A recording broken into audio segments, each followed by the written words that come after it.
running. Is yours on? Running? I am running. I'm running, okay. You're ready? running. No! So hey Hermit. Yeah. So this is the big debut video of your XR250R, right? On dirt, yeah. We've done it on pavement, but this is the first one on dirt. So I got a question for you. Yeah. What the hell's wrong with you and what were you thinking? Yeah.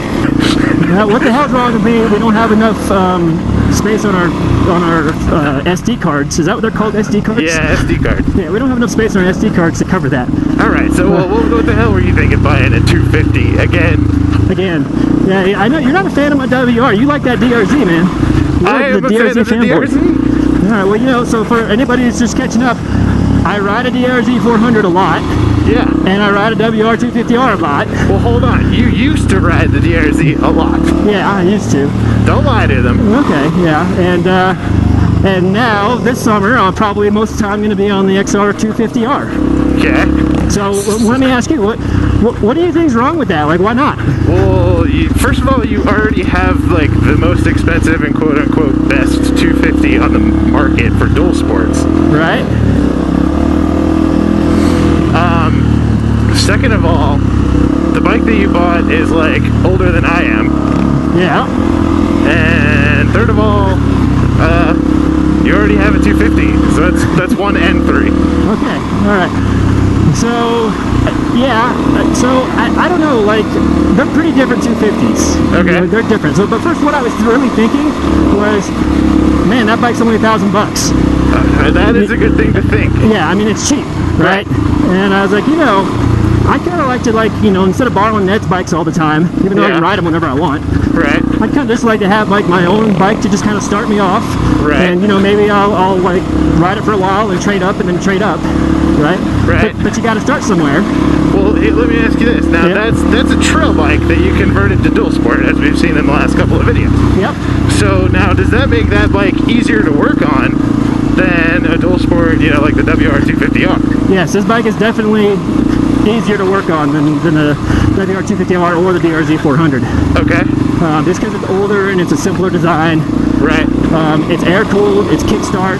Right. So there's less to go wrong with it. It's got the perimeter frame. So does the DRZ, but the WR doesn't. But, you know, if anybody's ever tried to get a carburetor out of an aluminum frame bike, it sucks. It sucks. Yeah. So, it definitely sucks. Yeah, so I was thinking, okay, it's cheap, right? Yeah. And a lot cheaper. Like, you can buy like 6 or 7 of these for the cost of the WR250R. Right. And it's light. It's like 30-40 pounds lighter than the WR250R. Yeah. Oh, so, it is. So it's kind of like riding a mountain bike after you get off that WR250R. Okay. And that WR250R is like a mountain bike. Yeah. So it's like riding a $5,000 aluminum framed or carbon fiber mountain bike. Yeah, something like that. Yeah.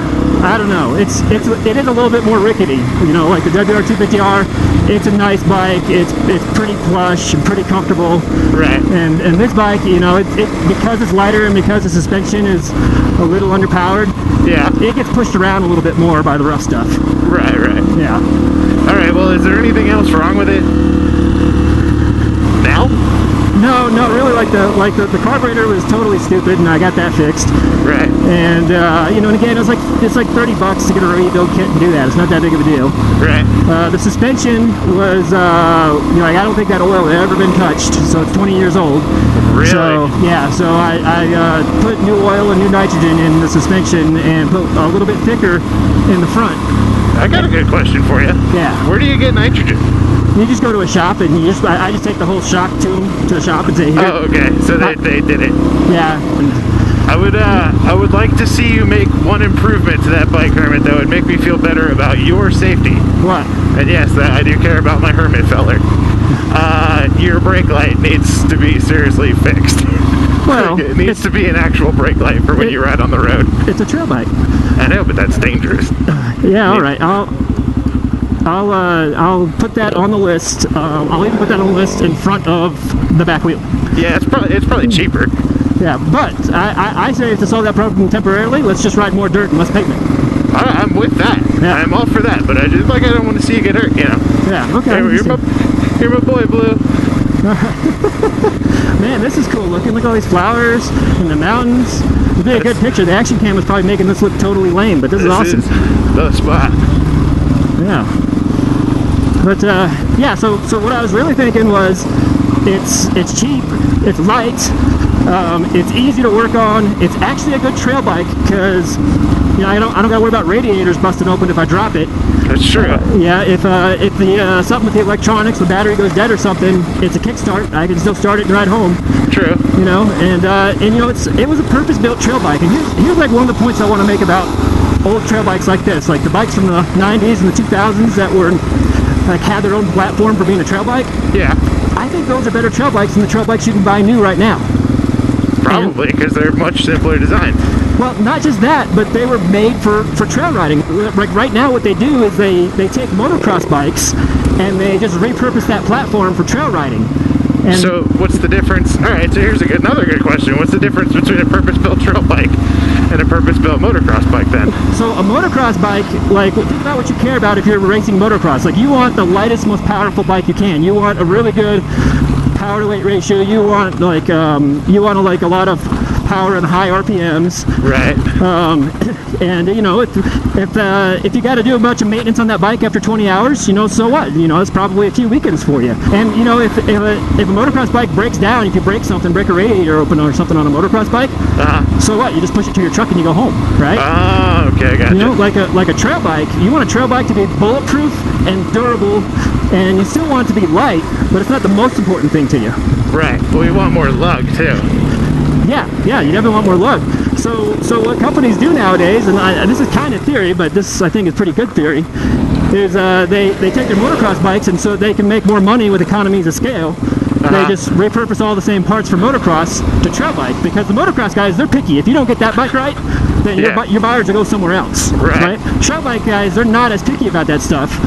And so we're like, oh, okay, yeah, I guess if you want to give me a motocross bike to ride on the trail, whatever. Well, as long as it can take a beating, yeah. Yeah, so, you know, we get things like the WR250F, which is basically a YZ450 with you know, a little bit detuned carburetor. It's got like a little stop so you can't twist the throttle as far, and a little bit softer suspension setup. Right. And that's the difference. Huh. So I think these old trail bikes can actually be better because they don't do that anymore. They don't like make bikes purpose built for trails like they used to. So you get a good trail bike and you fix it up and you like do all the little things to make it new again and make it really nice. Right. I think you got something better for a lot cheaper than if you just went and got something right off the showroom floor. Yeah, that's another great thing about this old bike is they made so many XR250s and XR400s, which share a lot of the same parts. There's great part support. There's like lots of new parts and lots of old parts out there for these things. So, you know, as opposed to like say like a WR250, also a really cool old trail bike, and it has a electric start. Yeah. But they just didn't sell as many of them, so it's kind of hard to get parts for them, which is the biggest reason why I got an XR instead of a DR. All right, well, I think now we have a better idea of what exactly you were thinking. That's what I was thinking. I still think that you should have got the XR400, Adam. Well, yeah, but the XR400s are about $2,000, so that's twice as much. And they're not as good on tight, twisty trails, because they got a longer wheelbase and they're heavier. Right. And they're a kickstart also, but that's a much harder bike to kickstart. True. So I've talked to a lot of guys, and I've read a lot of guys on Craigslist and on forums that had both bikes, and they're like, yeah, I'm getting rid of the 400 because all I do is ride the 250. Interesting. Yeah, now that's not going to stop me from being a 400. I'm going to get a 400 and see for myself whether or not I like it more. Yeah. Okay. Well, I'm glad. I'm excited for the XR400, a little bit more excited than I am for the XR250. Well, yeah, because you can ride the 400. It's stupid to put you on a 250. Right. Yeah. It is stupid to put me on a 250. Yeah. Oh, that would be a sweet jump. All right, so I think that's enough about what the hell I was thinking about an XR250R. So we'll call that like, you know, initial impressions. It's not a review. I'll do a review later in the summer after I've like ridden this thing for several months and maintained it and everything. But for now, we'll just say that's the initial impressions of the XR250R. And if you kind of wandered onto this video and don't know what the hell is going on, this is a moto vlog. I'm Hermit DaVlog. It's a channel. I got like 100 videos. A couple of them are good. And, yeah, and that's Colorado Dual Sport. He's another motovlog channel. Howdy do. And there's Ferret Face. That's another motovlog channel. He's in the middle. It's just a stupid thing where you ride around with a television studio on your head and talk to yourself. So anyways, thanks for checking it out, and we'll see y'all later. Over and out. Whee! Thanks for watching the video. Be sure to subscribe, like, and share. Those actions go a long way to help me out and encourage me to make more videos. For your convenience, you can be notified of new videos on Facebook, Twitter, or in the Hermit DaVlog Android app, available on the Play Store. Links to all of them are in the description. Y'all have a good week. Over and out.